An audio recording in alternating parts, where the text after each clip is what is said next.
Hi, welcome to the Second Rainbow Coalition reading group. We are reading chapter 18 of Ojibwa Warrior, Dennis Banks, and the Rise of the American Indian Movement today. And we're going to start with the Second Rainbow Coalition Statement of Unity. The preface is, the U.S. was founded as a colonial settler state based upon white supremacy and slavery, stealing the lands of indigenous nations, breaking every treaty made with them, and confining them to reservations, rather concentration camps.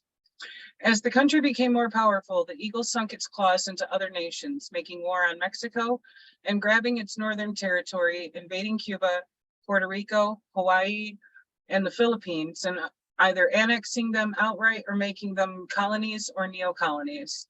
And in the 20th century, it became the major imperialist power in the world, exploiting both the people within its boundaries and those in every other country, bullying them with military interventions and robbing them of their right to self-determination. As Huey P. Newton stated, we have two enemies to fight, racism and capitalism. Between the two, capitalism is primary. Racism is a byproduct of capitalism. The working people of the world of every ethnicity or nationality face a common enemy that is destroying life on Earth. Our enemy is a small ruling class, property owners controlling most of the world's wealth and resources. We must have our basic needs met to live a good and meaningful life. Food, shelter, healthcare, education, freedom from oppression by the state, and peace with other nations. To obtain these essential things for life, we must have the power to see to it that the abundance is available, is shared equitably. Just a second to move this thing out of the way there. Okay. The Statement of Unity for the Second Rainbow Coalition. The legacy of the First Rainbow Coalition dates back to its founding on April 4th, 1969 by the original Black Panther Party, original Young Lords, and Young Patriots organization. A number of other organizations joined this coalition not too long afterwards, such as the American Indian Movement, Brown Berets, Rising Up Angry, the Red Guards, and others. Since the founding of the United States, the masses had developed a number of popular movements that came together to fight back against this capitalist imperialist system in various ways, around particular demands. Nevertheless, none had established a movement quite like the First Rainbow Coalition. This historic movement was the first of its kind that established a model of class struggle like no other.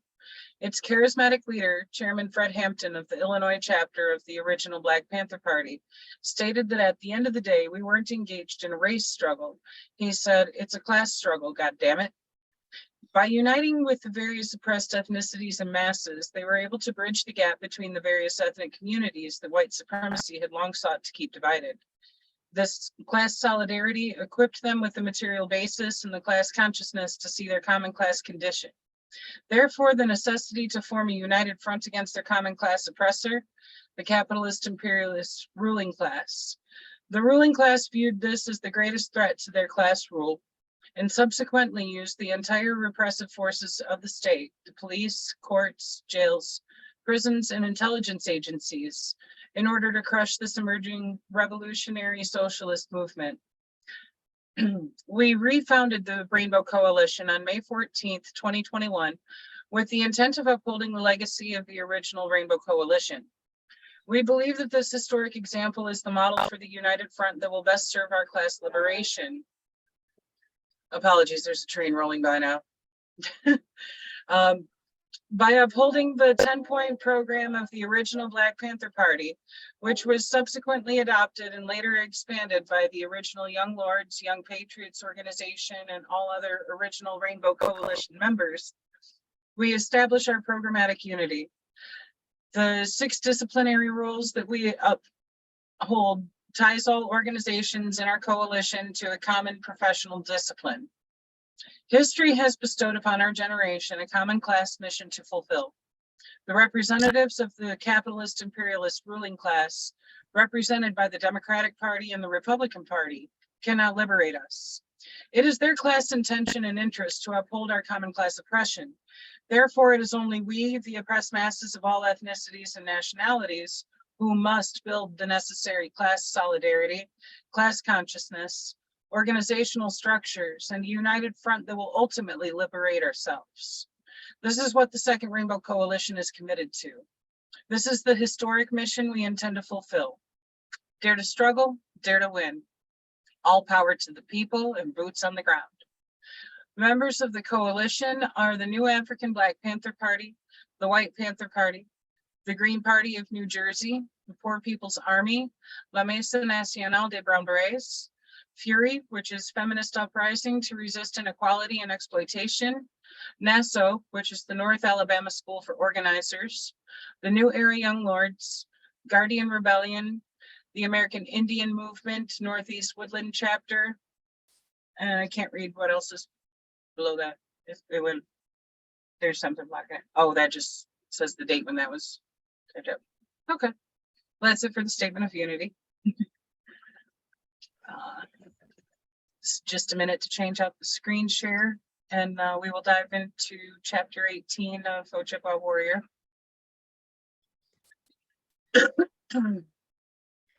I'll begin the reading. Please and thank you. I appreciate that, Comrade Shea.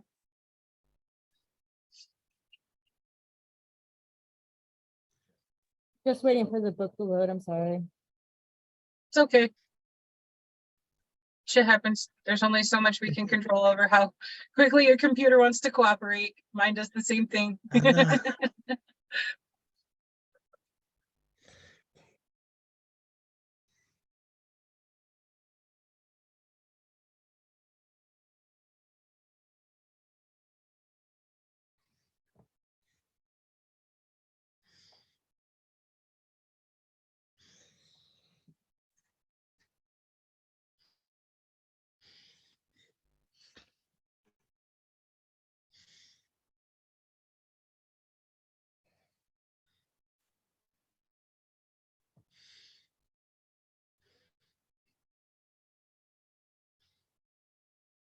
Dun, dun, dun, dun, dun, dun, dun, dun, dun.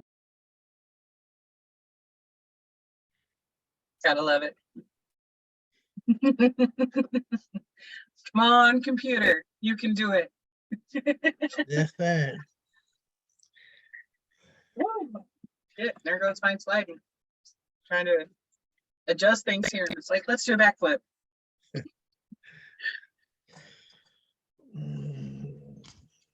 Well, here it comes. Here it comes. Here it comes.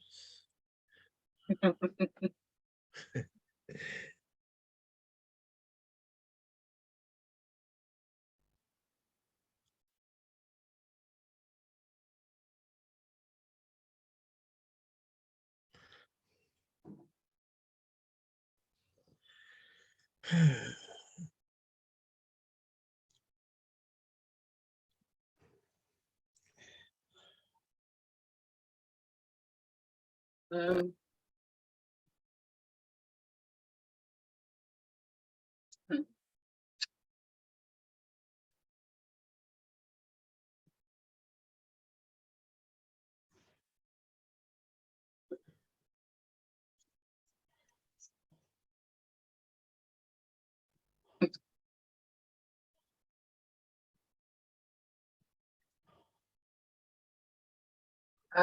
Sister Cat is screen sharing something for Polylink for measuring PDFs.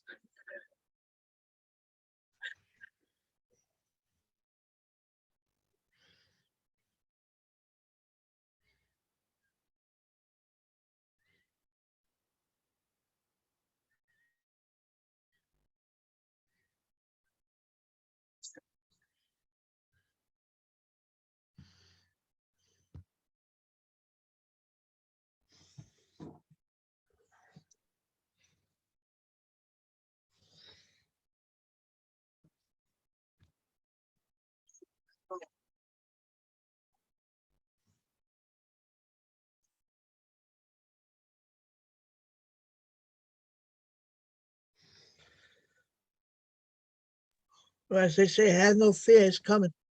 Oh, yes, it is, really? Yeah. Oh, Hmm. I'm sorry, my computer is like spazzing out.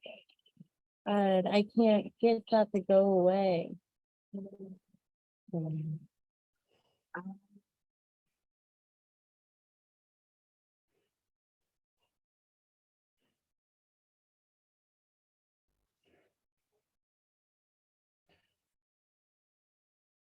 wonder why the hell it's not letting you click the X to close it out.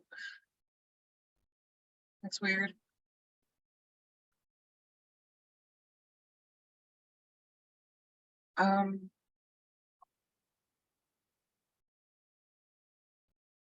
Well, guess I can give it a shot. And try to screen share from my computer, and my apologies in advance and thank you for your patience if my phone overheats again and cuts the fucking hotspot. Once you start reading, Shay, I'll go ahead and grab an ice pack to put under my phone to try to prevent that. Okay, no problemo. No problemo, as they say in Spanish. Indeed. Hey, we'll get it done either way, man. Pa'lante, pa'lante. Palante indeed. That's right, siempre, siempre pa'lante. It is hot though. It's hot out here. Fucking 112 is no joke. It They sure actually isn't. just, while we were on here, they actually just announced it was 117 at Sky Harbor. So Oh, record breaking day. So it is hot. yeah, I'm so glad I'm not in Phoenix anymore. It's just slightly cooler here and just enough to make it a little bit more fucking tolerable. And where you at, Trish? I'm about halfway between Phoenix and Tucson, a little town called Casa Grande. You Sorry, like in the border. You like in the border, like. Yeah, I'm not far from the border. There's literally like one or two other very little towns and just the reservation between where I'm at and the Mexico border. Yeah. Sorry, sorry this is taking a minute. My computer's also loading the book really fucking slow, so Okay. I needed to actually give me a visual of what page we're on before I can get to the right one. And so far it's just showing like transparent black Having screen. patience, we'll get where we're going. We will, slowly but surely. That's it. We are not a racehorse, we are a workhorse.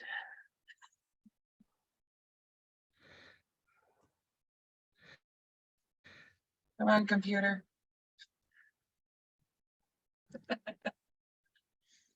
We'll get there eventually. Well, that's revolutionary. We got to have a lot of patience Yes, this is true. with materials and the people. Not with the enemy. We don't have no patience with the enemy. Ain't that the truth?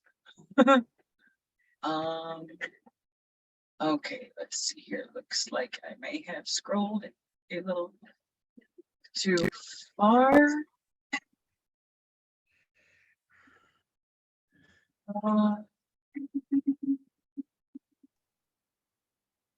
Nope. Okay, give me just a second. It has scrolled to chapter 16. I gotta get to a couple more chapters here now that it's finally showing me what page.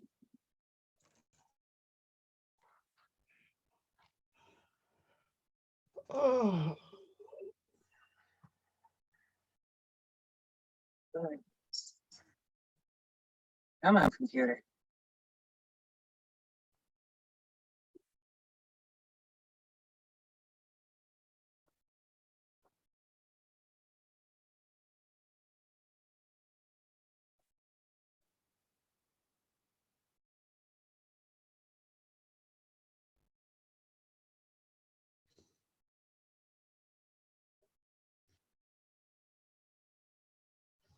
All right, there we go.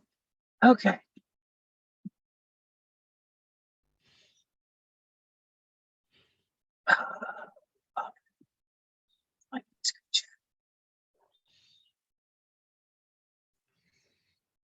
There we go. Okay, can y'all see that okay? Yep, Yeah. it's covering the beginning of it. Is it? Yeah, let's see if we can put, if we. Oh. Oh, Mm. shit. It just closed it now. Oh my God. It closed it?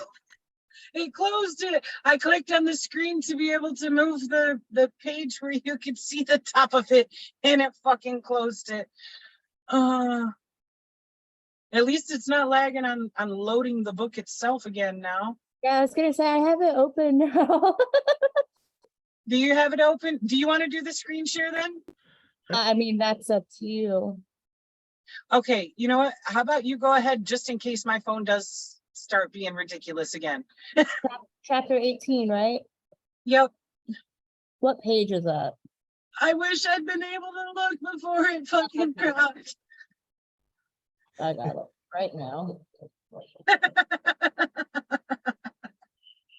Oh goodness, thank you guys We're for your there. I'm there. We got it. Oh man, Screen sharing. I agree with computers. Can you guys see that? It, It's coming, sis. there we go. There you go. Oh. There you go, you got it.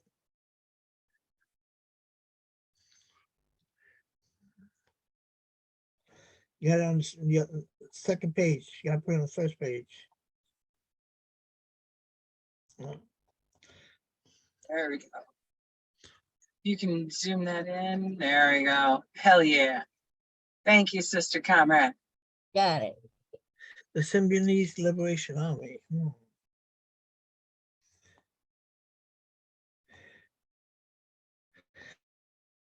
That's whatchamacallit, man. Did she pass away? What's her name? What was her name?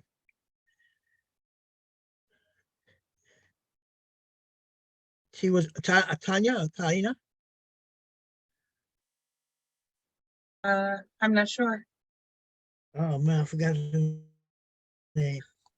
She was her daughter. Oh, I'm not sure, Comrade. But Uh. I'm gonna go grab that ice pack for my phone, and you have the floor, Comrade Shaped, in the reading. Who's gonna read, me?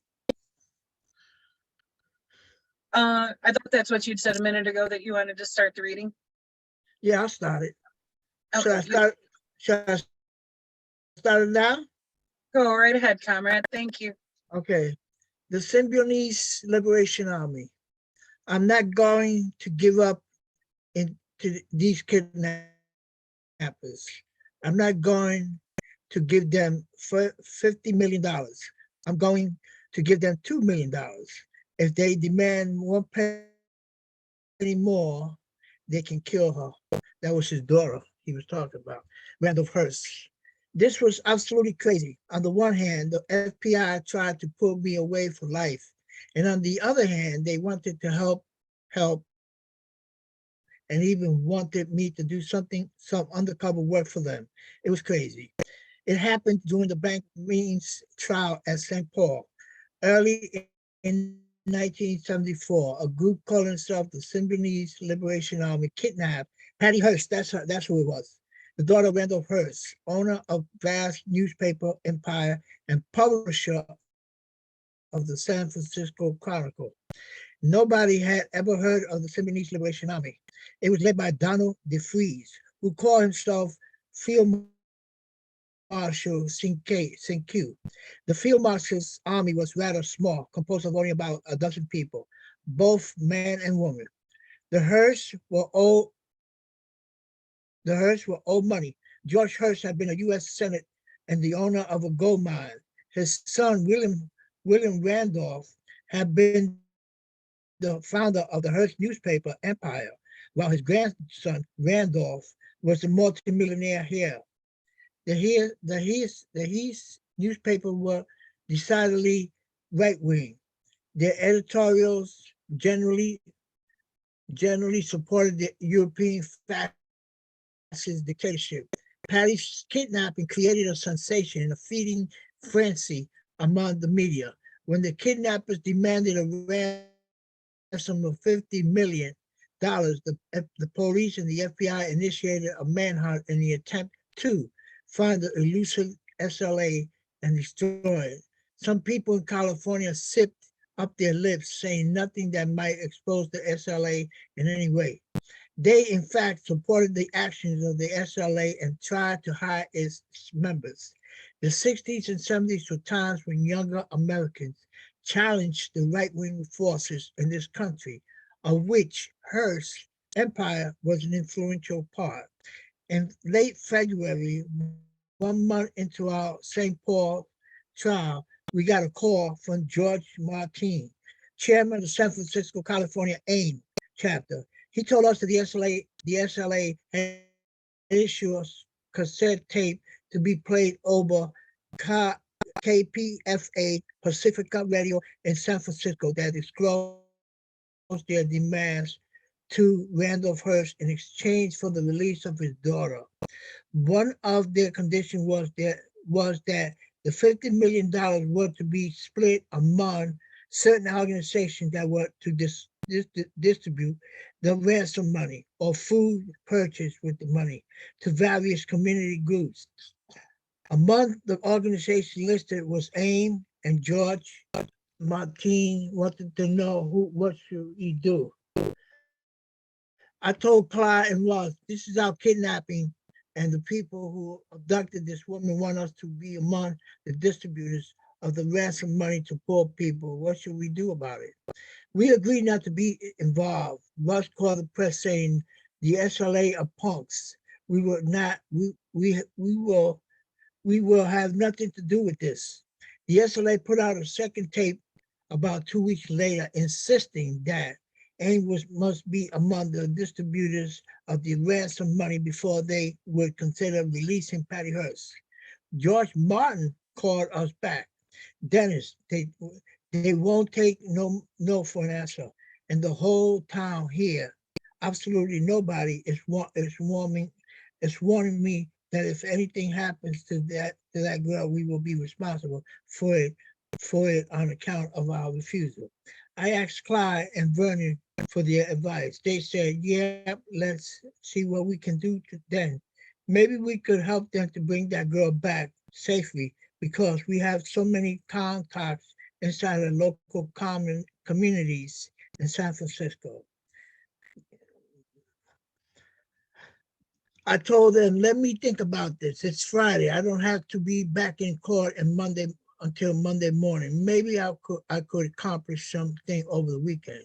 On Saturday afternoon, I spoke to Randolph Hearst over the phone. I told him that I would be willing to help if I could find a way to do that.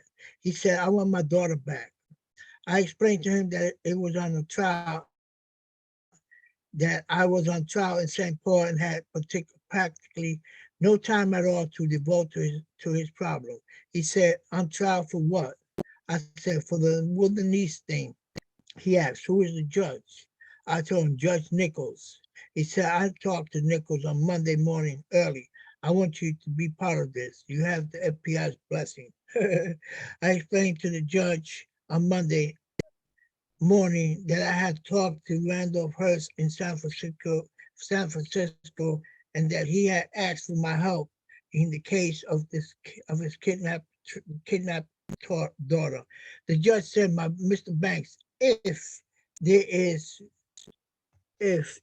a request for you to go out there to help bring that young girl back to her family, I'll consider it. We went to court that morning, and during the 10 o'clock break, Judge Nichol called the defense and prosecution into his chambers, saying, gentlemen, I just got a call from Mr. Randolph Hearst concerning his daughter, Patricia. He wants Mr. Banks to go to San Francisco to assist in freeing her.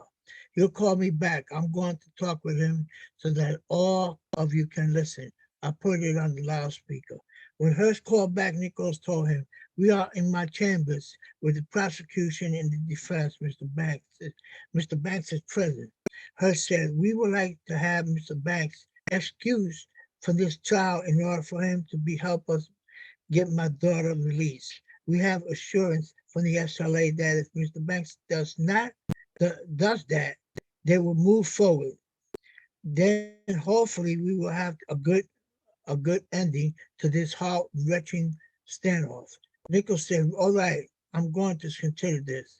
Nico paused, then told Hurst, I got to get clearance from Washington first.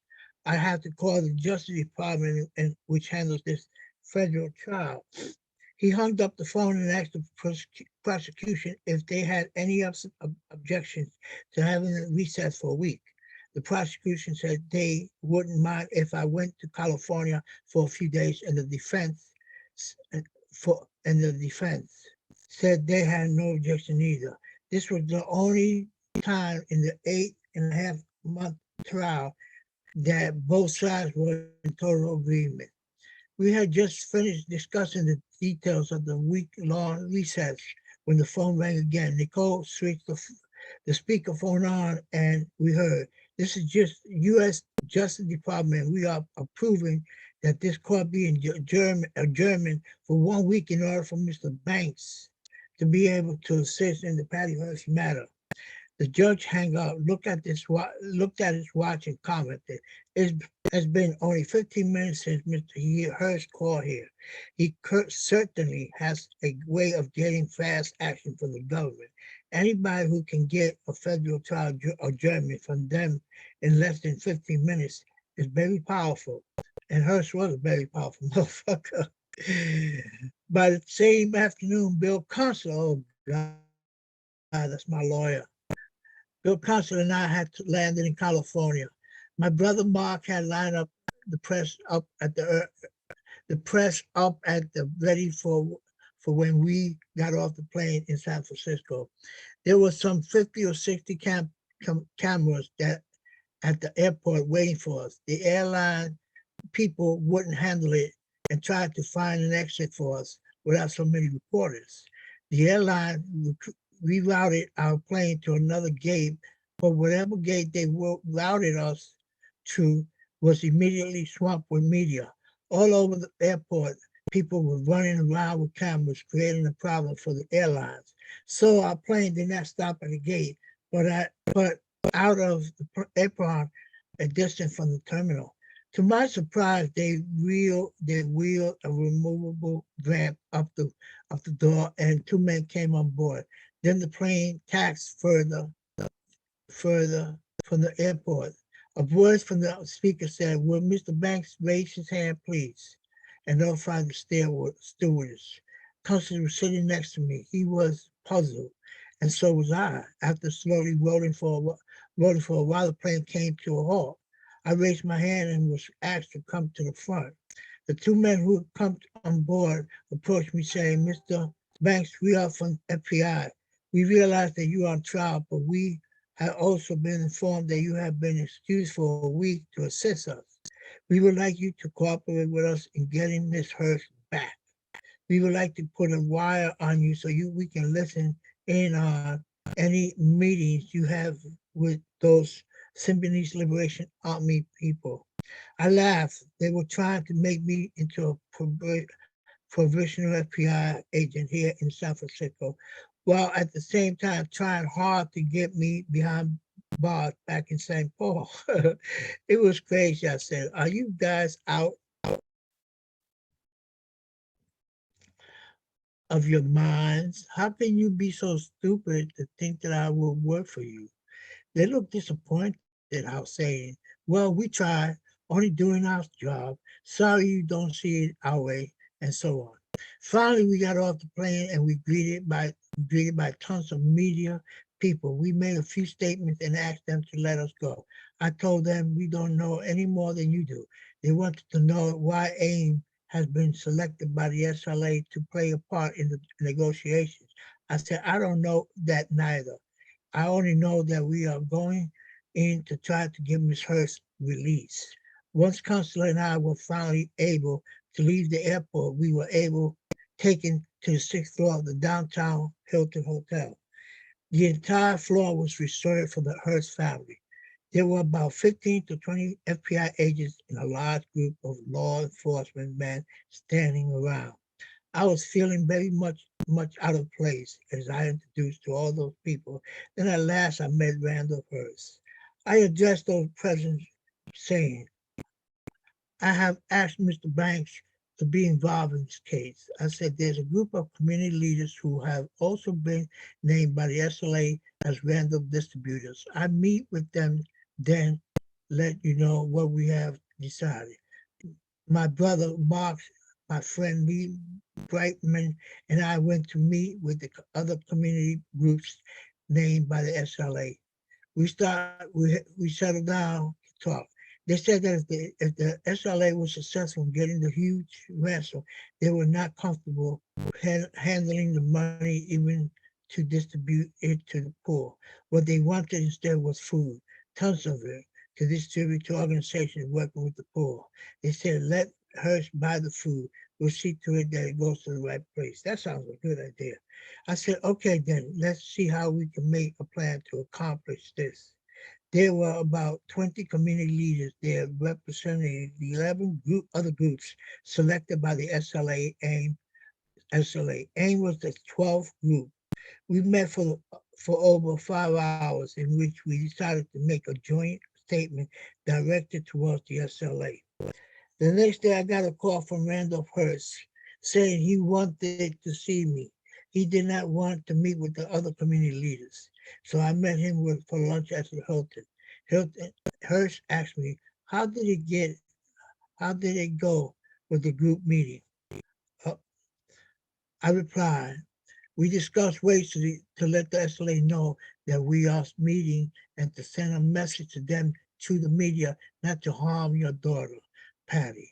We asked them to get in touch with us so that the exchange can take place. I mean, the exchange of ransom for Patty. He told me, I'm not going to give in to these kidnappers. I'm not going to give them $50 million. I'm going to give them $2 million. If they demand one penny more, they can kill her. I was sure he did not mean that literally, but I was shocked. I told him, Mr. Hearst, I have children of my own, and if one of them were in your daughter's situation, I give everything I own to get her back.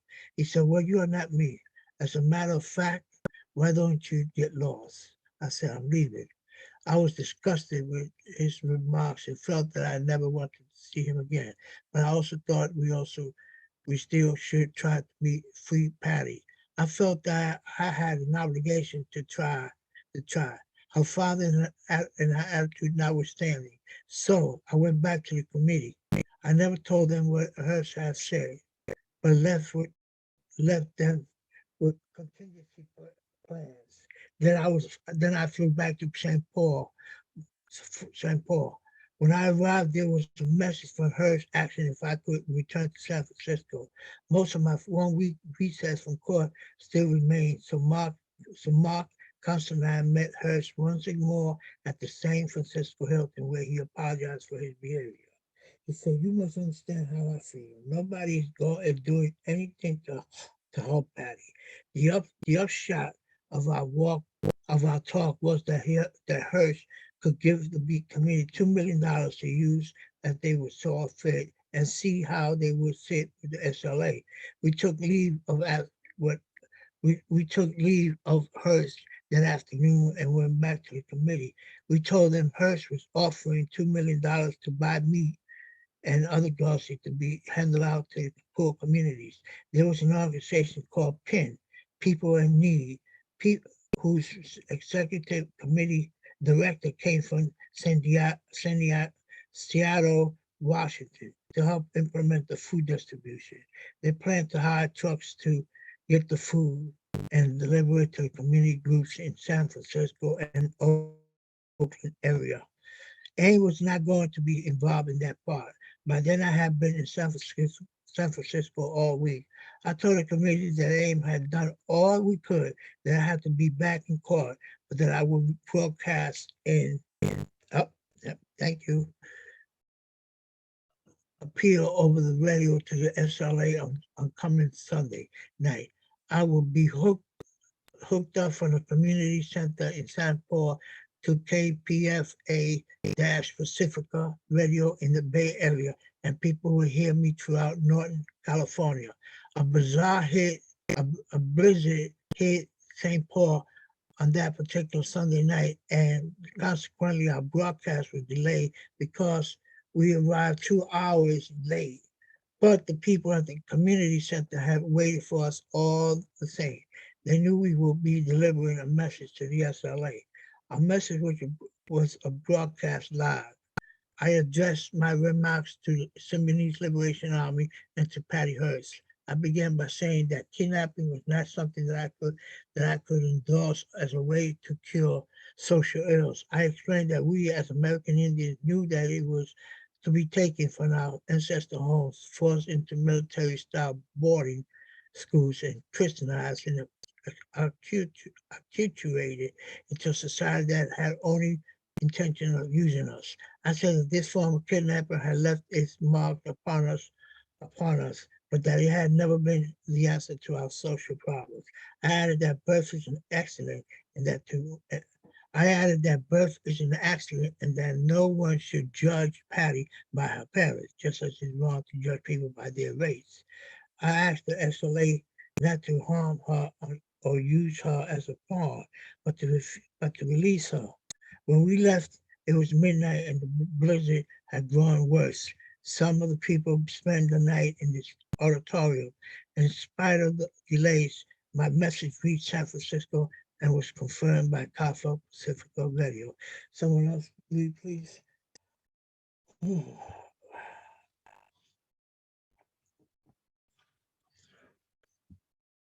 I would read, but I got a lot of background noise. I'm sorry, I was looking at my phone to message Kat back. Which part did you leave off? Right there, okay. Right As there. many people know, Patty Hearst was indoctrinated by the SLA, and she joined them as a member. She became the lover of the group's leader, Sinke. Armed with an automatic weapon, she helped her new friends rob banks. She denounced her parents as capitalist criminals and stayed underground with the SLA for 1.5 years. On May 17th, 1974, 6 SLA members were killed in a shootout with the police. Among the dead was their leader, the group's self-styled field marshal. The shootout had eliminated half of the SLA membership. Patty remained at large in the company of 2 SLA members. They had been elsewhere during the shootout. Patty was finally captured by the FBI on September 18th, 1976. She was tried and convicted on a charge of, quote, bank robbery and felonious use of firearms, and sentenced to 7 years. When I was involved in another trial in 1975 for my role in the Custer incident, I jumped bail and fled to California. In January 1976, I was arrested in San Francisco on federal fugitive charges. Patty was in custody then, but I did not know it. I was being taken with 2 other prisoners to court on the 19th floor of the federal building. We had to stop on the way to pick up women prisoners. 3 of us wearing leg irons got out of the elevator. We were all hooked together with me on the end, and then the feds handcuffed me to a white girl. I looked at her and saw that it was Patty. I said, "Hey, you're Patty Hearst." She said, "Yes." I told her, "I'm Dennis Banks." She said, "I know who you are. Listen, my mom told me what you did for me, and we listened to your broadcast that night when you appealed on my behalf to the SLA. If there's anything I can do." We went to court. She was arraigned on the bank robbery charges. When we left the court, they handcuffed us again and took us to holding cells. Patty was placed in the cell next to mine. We talked. I said, "Patty, I just want you to know that I'm glad you're all right." I was bailed out shortly afterward. I saw Randolph Hearst one last time. I was on my way to a meeting in San Francisco and accidentally ran into him in a hallway. He asked me how I was. I said, "Fine." He told me, "Whatever help you gave me, I still appreciate it very much." We shook hands and that was it. I never saw him again. Is that the end of the chapter? Oh, there's some photos. Cool. Yeah, there's a couple of pages of photos. Let me unzoom real quick.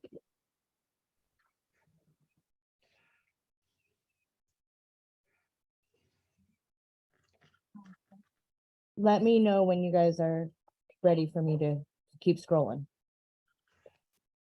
Go ahead. The text that was on that sign was too small to read anyhow, even with it zoomed in. Cheyenne acoustic planted at the headstone of one of Custer's men, Little Bighorn Battlefield, South Dakota, 1971. Okay. Dennis Banks and Russell Means at Wounded Knee, South Dakota, 1973. Carter Camp Funka at Wounded Knee, 1973. Dennis Banks with binoculars sighting federal positions outside Wounded Knee during the takeover, 1973. Armed Indians atop the roof of the Wounded Knee Trading Post, 1973. Armed Indian atop the Gildersleeve and Son Wounded Knee Trading Post, 1973. Indian occupiers outside a bunker at Wounded Knee, 1973. Note the upside down American flag.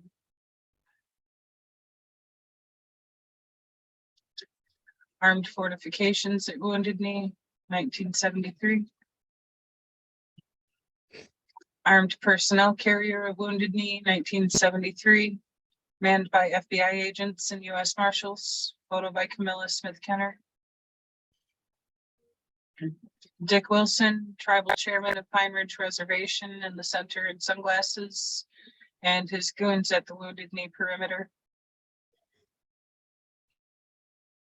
Dick Wilson without the hat.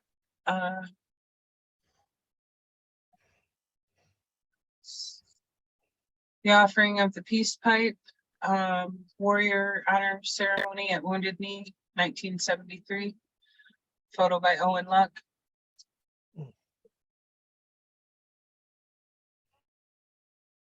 The Wounded Knee Sweat Lodge with the Sacred Heart Church in the background, 1973.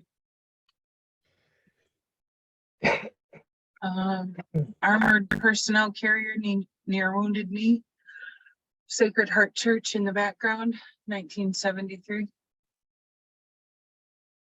Leonard Crow Dog at Wounded Knee, 1973. Wallace Black Elk, Rosebud Sioux Medicine Man at Wounded Knee, 1973. So the Iroquois delegation is greeted by an armored personnel carrier at Wounded Knee, 1973. Photo by Camilla Smith Kenner. Chief, woo. there we go. Chief Warren Lyons, carrying the duffel bag, heads the Iroquois delegation's arrival at Wounded Knee, 1973. Dennis Banks in the hat, singing and drumming at Wounded Knee, 1973. Bury My Heart at Wounded Knee, Sacred Heart Church in background, Wounded Knee, 1973. Photo by Cy Griffin. Ghost Dance at Crow Dog's Paradise on the Rosebud Sioux Reservation, South Dakota, May 1974. Leonard and Mary Crow Dog, 1975. Leonard Crow Dog Center during a peyote ceremony of the Native American Church, 1975. From left to right, there's Dennis Banks, his daughter Janice, and actor Marlon Brando at a benefit held for Dennis Banks at the St. Francis Hotel in San Francisco, California on April 2nd, 1976. Photo by Michelle Viñas. Dennis Banks at a meeting in Central Park, New York City, New York, 1975. Clyde Bellacourt. Oren Lyons, Onondaga.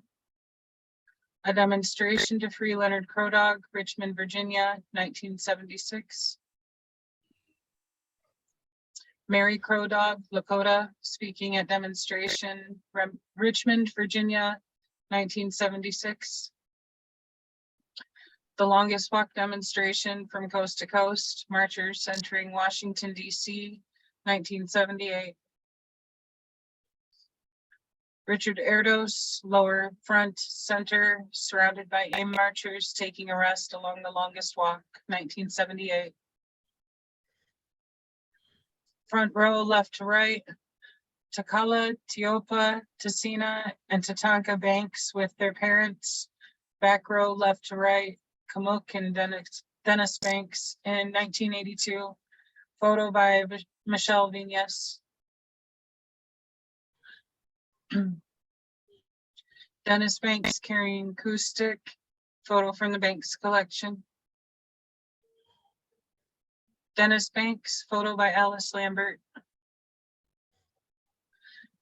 Dennis Banks and son Mino, 1993. I just gotta say that is the cutest picture ever. He's such an adorable little baby. Look at those chubby cheeks, man. The 25th anniversary of Wounded Knee on February 27th, 1998 was well attended despite a blizzard. And once again, they got the American flag upside down. Like, hello, country in distress.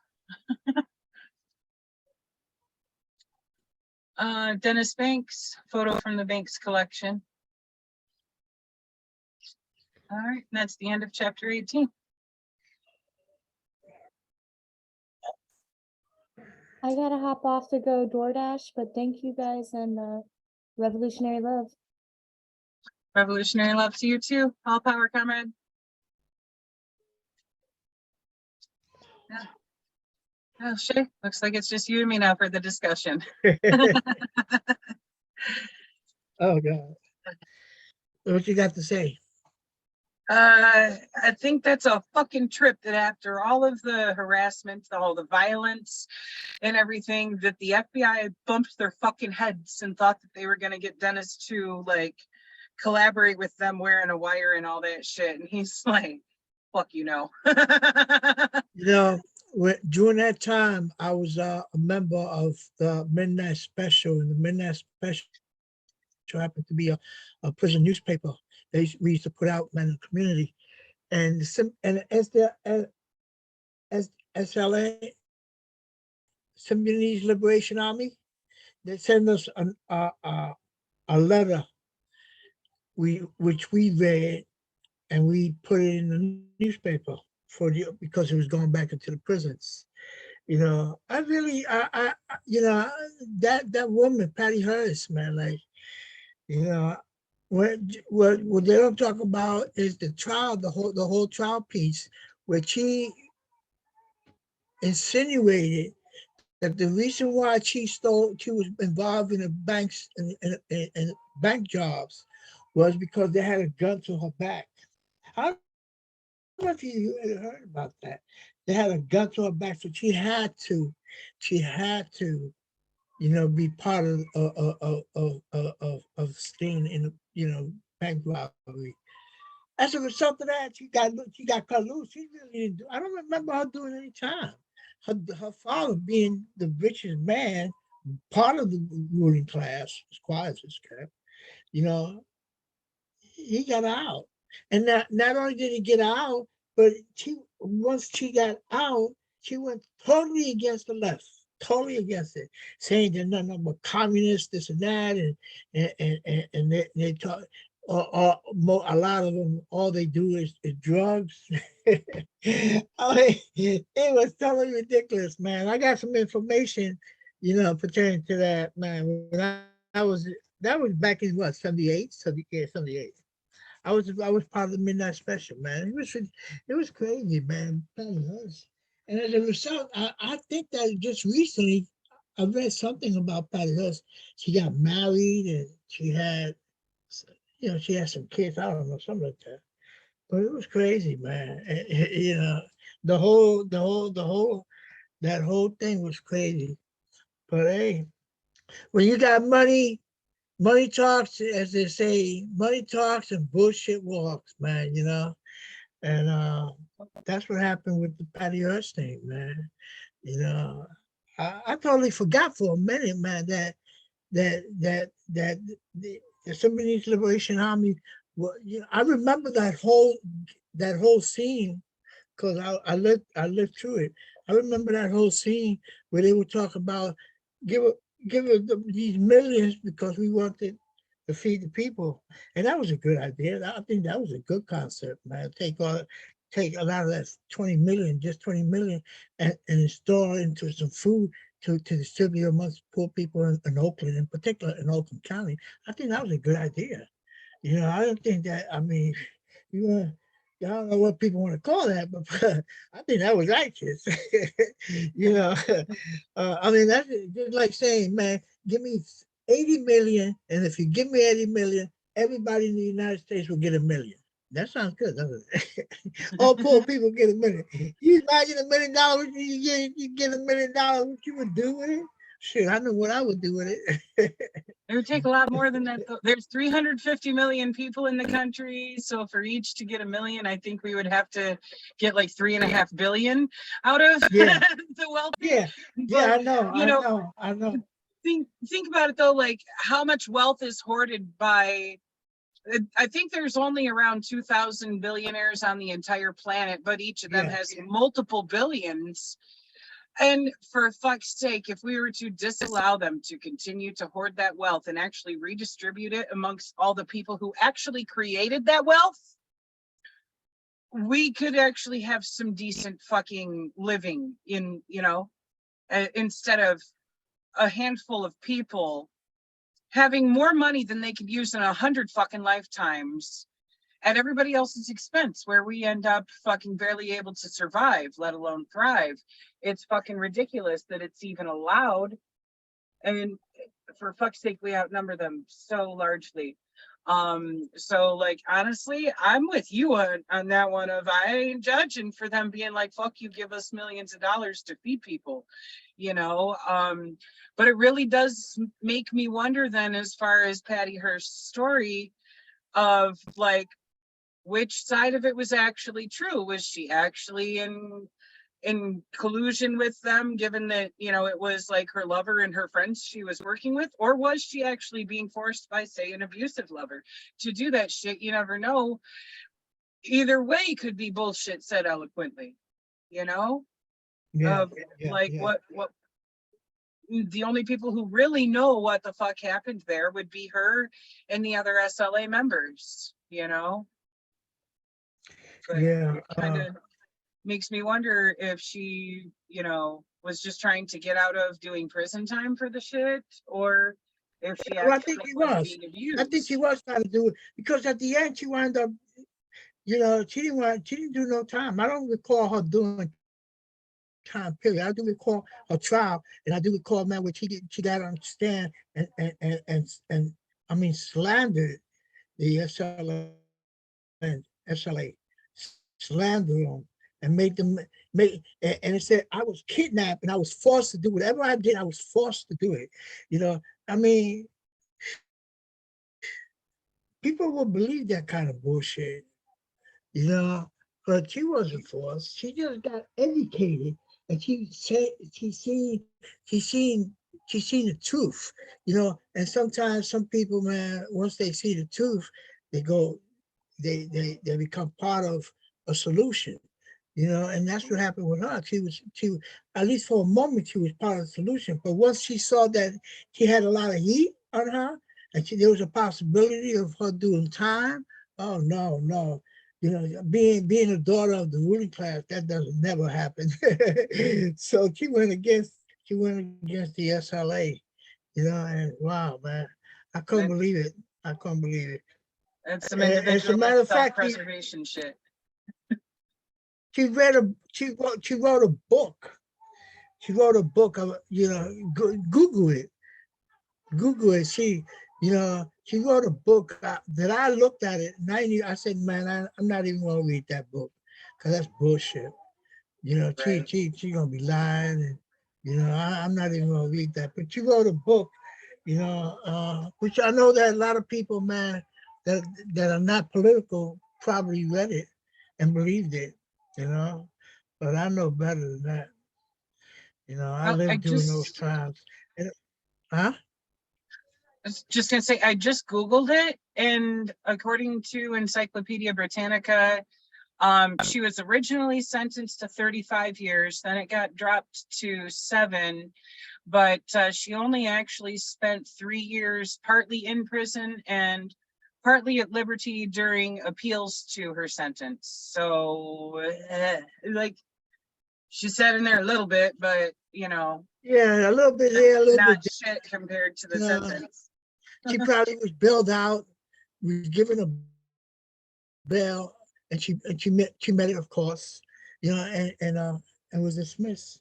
Because eventually, man, she wound up getting away with murder. Because for me, that was really murder. You know.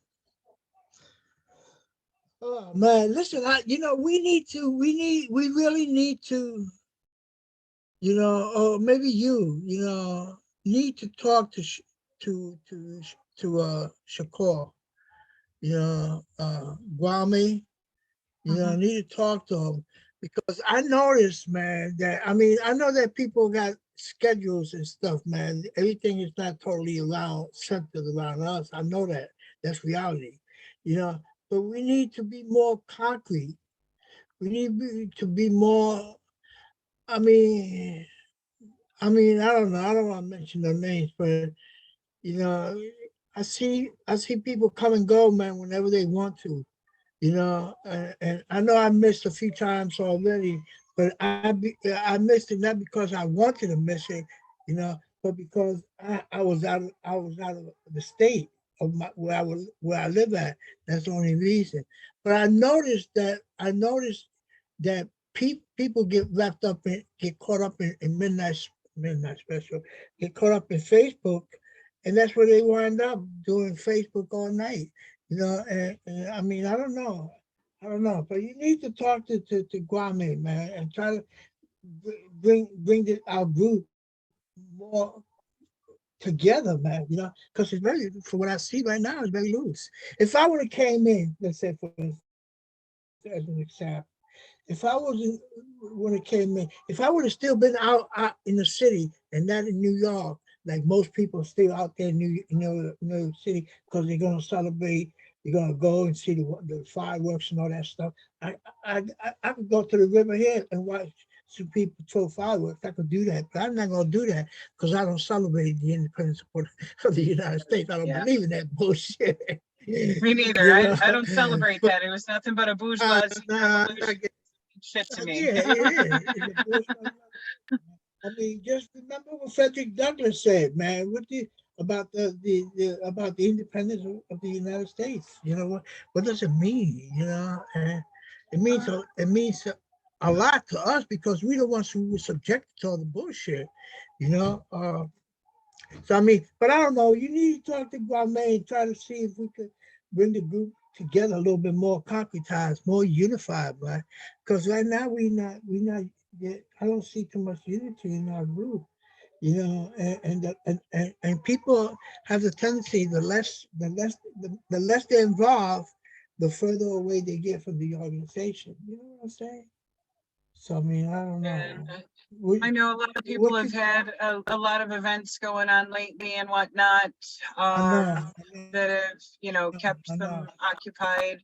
And it's understandable. And hell, I missed yesterday because of a brain fart. Okay. I was set in my mind of, okay, the reading's at 2 p.m.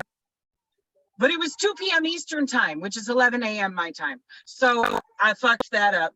I went to hop in and kick the room on at 2 p.m. and went, oh, fuck, I'm late. So Nobody showed. what's that? Nobody showed. Well, no, they'd already done it. Gabby got it started and hosted everything yesterday. So thankfully the reading still happened. But I just fucking brain farted that one away, like not realizing that I fucked up the time difference thing there, and just 2 o'clock it was dumb. 2 o'clock yesterday, man. I was on 42nd Street in Central Park West. I was over there at some restaurant. Yeah. You know, because we was jumping from restaurant to restaurant. We was getting, I ate so much, it's crazy. You know, and plus we brought a lot of food home. So that was good, man. Yeah. So my family had to, yeah. I was just gonna ask if you had any other thoughts on this chapter. If That's not, it. we can wrap up the recording. Yeah, let's wrap it up, man. And hopefully, see each other, man. Finish it. What's today? Yeah, God. Okay, if you want, we can stay on Zoom and shoot the shit. I just figured if we're No, done with that's- the commentary on the book, we can wrap up the That's recording, okay. but I give up. let me go do other things that I need to be doing right now. okay. Uh, Well, we see so you let's Friday for power to the people. Yeah, I'll see you Friday. Okay, power to awesome. the people. Much love. Power to the people. Panther love, absolutely. And also, if you want to join tomorrow, for the UPM reading group, we're reading Wretched of the Earth. So if you want, I can send you the link for that if you want to get down on that tomorrow. UPM at what time? I believe it's 5 p.m. Eastern time. Well, let me see. Okay, that sounds good. Cause I ain't gonna be doing that. I ain't going to none of that crazy shit that's happening out there. Okay, Okay. Okay. send me the link. Okay. It's the same Zoom room that we use for this one, but in the link it's got the time and stuff just to double check for tomorrow. But yeah, I believe it's 5 p.m. Eastern. Okay, because when I get on, how I get on, I either use your link sometimes to get on, your link to this, or I use Guame's link, you know. But It's the same one. It's the same one. Yeah, I just copy and pasted it from Kwame. Technically we're on Shamako's account, so it's all just one link we're using for all the Okay, stuff. no problem. Right on. Then I'll see you Father Pack tomorrow. Sounds good. All right, have a Okay. good evening, Cameron. Okay, Thank you for being take here. care. You too. Okay. All power.